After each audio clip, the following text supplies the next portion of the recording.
ये सीमा सचिन मीणा किस तरीके से वीडियोस के जरिए अपने पैगाम रसाइयां आगे कर रही है। तमाम देखने और सुनने वाले दोस्तों को खुशामदीद कहते हैं। बात करना चाहते हैं हम इंडियन दोस्तों से और आपके साथ कुछ एक्सक्लूसिव चीज शेयर करेंगे। कल जब हम रोड स्ट्रीट पे निकले बात करने के लिए तो किसी एक शख्स से मेरी मुलाकात हुई, उससे मेरी सीमा पर गुफ्तगू हुई। यकीन मानिए उसने बेहतरीन किस्म की बात की और ये बड़ा इंकशाफ था मेरे लिए भी कि मैं सोच में पड़ गया। मैंने उनसे पूछा आप सीमा को जानते हैं? उन्होंने कहा जी बिल्कुल जानता हूँ, सुना है मैंने उनके बारे में।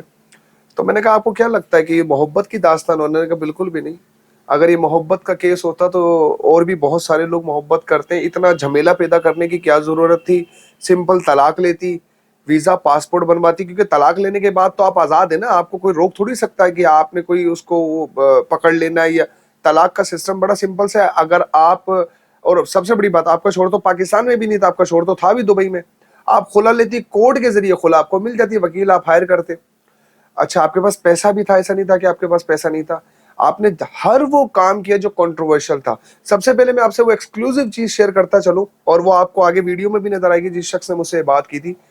उन्होंने कहा देखिए पहली बात तो ये कि एटीएस की जांच पड़ताल के अंदर 5 मोबाइल फोन बरामद होना, 700 मैसेजेस का डिलीट होना। एक लड़की के पास 5 मोबाइल क्या करेंगे? अगर वो इलीगल वे में जा रही है तो उसके पास तो एक ही मोबाइल काफी होना चाहिए था, लेकिन इनलीगल वे में जाने के बावजूद उसके पास से 5 मोबाइल बरामद होते हैं। उसके बाद वो इतनी शातिर होती है कि वो अपने मोबाइल से किसी से बात नहीं करे जो सचिन का नाम लेती है, ये दूसरों के मोबाइलों से सचिन से बात कर रही होती है। चले जी, उसने कहा कि पहली बात कि इतना आसान नहीं है इंडिया की बाउंड्री में घुस जाना, और ये तो नेपाल के जरिए उधर वहां पर जा रही है, जबकि सबसे ज्यादा सख्ती वहां पर होती है। अब किसी से भी, इंडियन से भी वहां पूछ सकते हैं।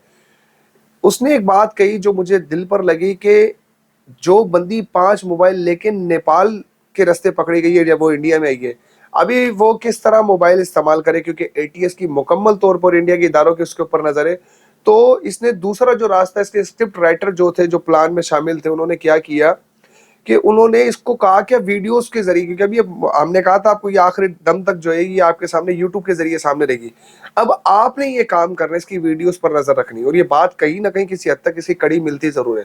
उसने कहा कि जिन लोगों के साथ इसका ये जो मिशन खुफिया चल रहा है, उनसे जो ये गुफ्तगू कर रही है ना, ये मैसेजेस पैगाम के जरिए, जो वीडियो पैगाम है इसके जरिए कर रही है, और ये मैसेजेस उनको डिलीवर कर रही है।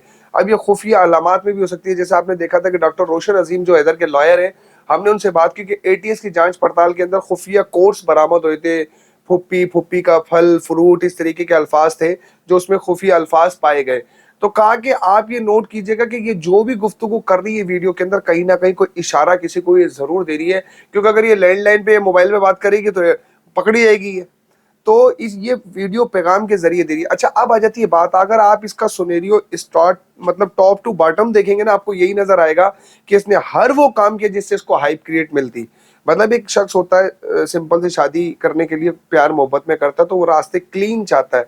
एक वीडियो पैगाम जारी करवाता है, जब वो मंजिल में पहुंच जाता है कहता है जनाब मैंने मोहब्बत की शादी की है, तो अगर मेरी जान को या इस लड़की की जान को कोई खतरा होता तो ये लोग जिम्मेदार होंगे।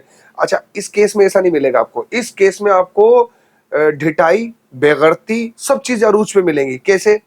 अगर ये चाहती खुला लेती, तलाक लेती, वीजा पासपोर्ट बनवाती और इज्जत के रास्ते चली जाती, लेकिन इसने ऐसा नहीं किया।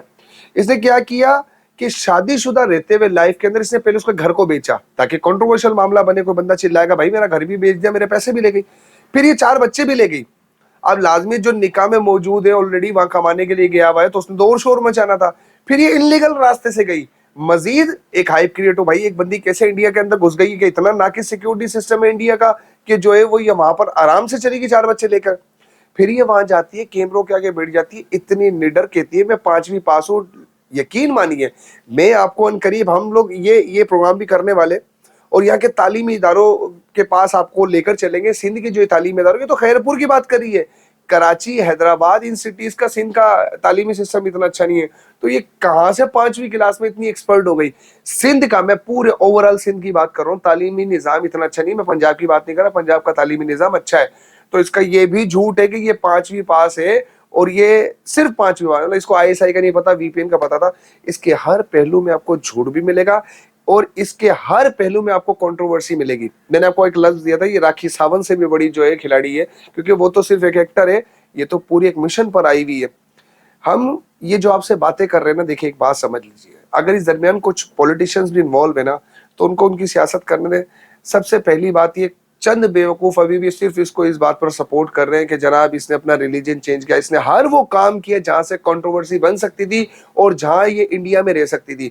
हम ये कह रहे हैं मुमकिन है ना ये इंडिया का काम हो ना ये पाकिस्तान का काम हो, ये तीसरी कुव्वत का जो डॉक्टर रोशन अजीम ने भी कहा, तो वो ऐसा फसाद क्रिएट कर दे जिससे हिंदू मुस्लिम फसादात फिर से उनमें एक आग लगने लग जाए। फिर ये वहां जाती है, कहती है पाकिस्तान के अंदर जो है ना फ्रीडम हासिल नहीं, आपने आपको दिखा और अभी भी कंटिन्यूटली हम आपको आज भी दिखाएंगे जब हमने प्रोग्राम्स किए कि हिंदू कम्युनिटी को यहाँ जो चीजें हासिल है कि नहीं है।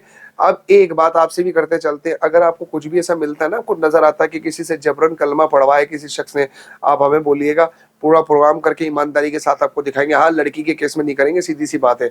अगर कोई प्यार मोहब्बत के चक्कर में ये कर लेता है तो उसमें अब किसी को ये थोड़ी कह सकते हैं हम कि आपने ऐसा क्यों किया, हम इस केस में नहीं कर रहे। लेकिन अगर किसी ने गन पॉइंट पे किसी ने किसी को तकलीफ दी है, किसी के ऊपर कब्जा किया है, हम करने को तैयार हैं। कुछ चीजें हैं, हाँ गांव के इलाके वहां पर आप किसी से भी पूछ सकते हैं, वहाँ मुस्लिम क्या और वहाँ हिंदू क्या, वह सबके साथ ही एक जो जागीरदाना सिस्टम होता है, वो एक जालिम बंदा बैठा होता है, वो सबके साथ ऐसा कर रहा होता है, उसकी हम नहीं कहते। लेकिन यहाँ पर नॉर्मली रात को आप नया प्रोग्राम देखने वाले 2 से 3 बजे रात के लेट आवर्स में जब दुनिया सो जाती है वो काम कर रहे हैं हिंदू नॉन मुस्लिम आपके यहाँ पर सिंध में। अगर वो इतना डर हो तो वो तो रात को तो वो भाग जाए 8 बजे के, जनाब यहाँ तुम सिक्योर ही नहीं है। खैर, कहने का मकसद ये है कि हमारी जो एक्सक्लूसिव न्यूज है इस पर आपने नजर रखनी है कि सीमा सचिन मीणा किस तरीके से वीडियोस के जरिए अपने पैगाम रसाइयाँ आगे कर रही है। तो अपनी राय का इज़हार कमेंट सेक्शन में कीजिएगा। नेगेटिव लोग जो है जो नेगेटिविटी रखते हैं वो भले चले जाए हमारे चैनल से।